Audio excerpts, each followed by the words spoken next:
I don't mean to offend you, but allow me to tell you why you're insignificant.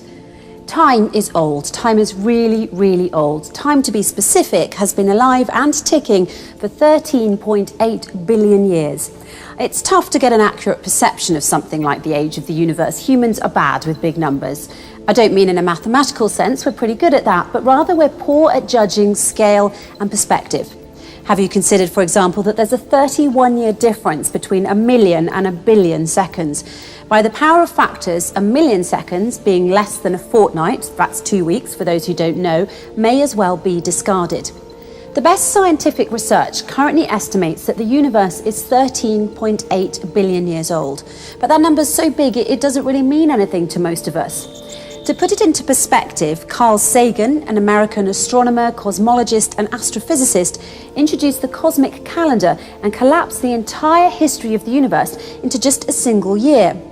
By employing this calendar metaphor, the human mind is able to approach unhuman timescales in a human format. In his book, The Dragons of Eden, and his TV series Cosmos, Carl Sagan popularized a method to visualize the chronology of the universe.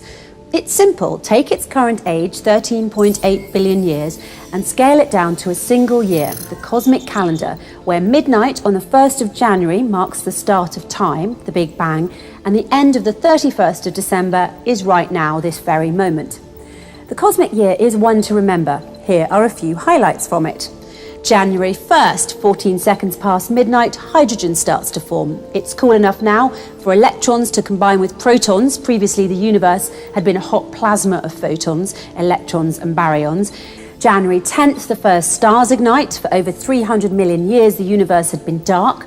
January 13th, small galaxies first appear. March 15th, our galaxy, the Milky Way, first appears. End of August, start of September, our sun, the Earth, and the rest of our solar system is formed.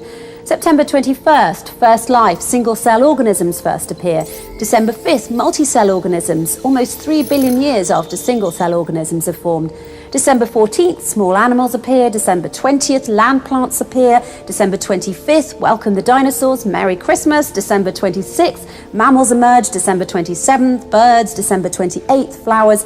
December 30th, dinosaurs die. That didn't last long. 8 minutes ago, humans appear. 14 seconds ago, modern civilization. Every person you've ever heard of from here on out. 5 seconds ago, Prophet Jesus. 4 seconds ago, Prophet Muhammad in the last second. Modern science and technology, the American Revolution, the French Revolution, World War I, World War II, the Apollo moon landing, and Donald Trump becomes president.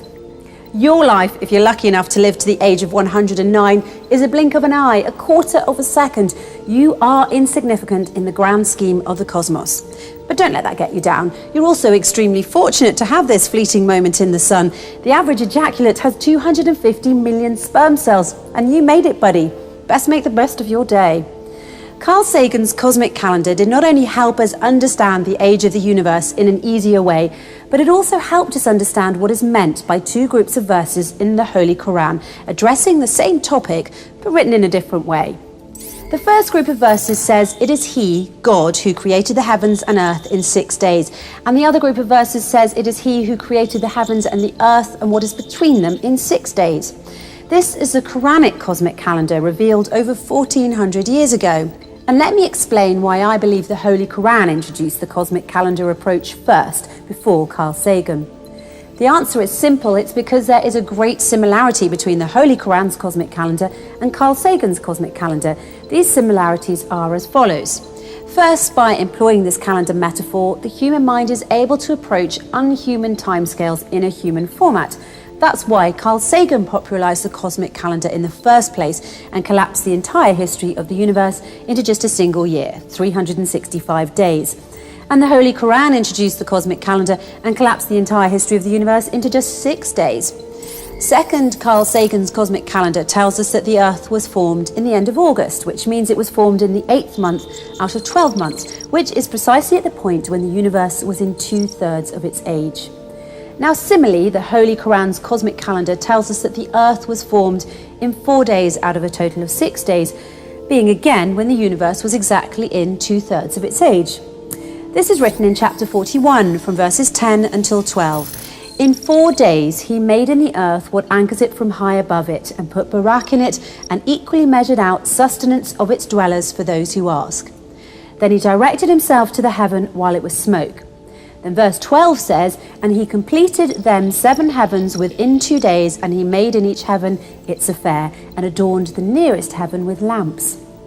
Third, when Carl Sagan first popularized his cosmic calendar in 1996, it spanned 1 year, and there was no Donald Trump at that time. And when I read the cosmic calendar for you now, it also spanned 1 year, but this time it did include Donald Trump becoming president as an example of a recent famous event. And when anyone reads Carl Sagan's cosmic calendar after thousands of years, it will remain the duration of 1 year, and it will include future events that are yet unknown to us now. So here's the kicker. This 1 year cosmic calendar doesn't mean that the universe is going to end in this final second of the year. The scale just continues condensing itself to accommodate the increasing age of the cosmos. How clever Carl Sagan was. Time goes on, but his cosmic calendar scale remains constant at just 1 year.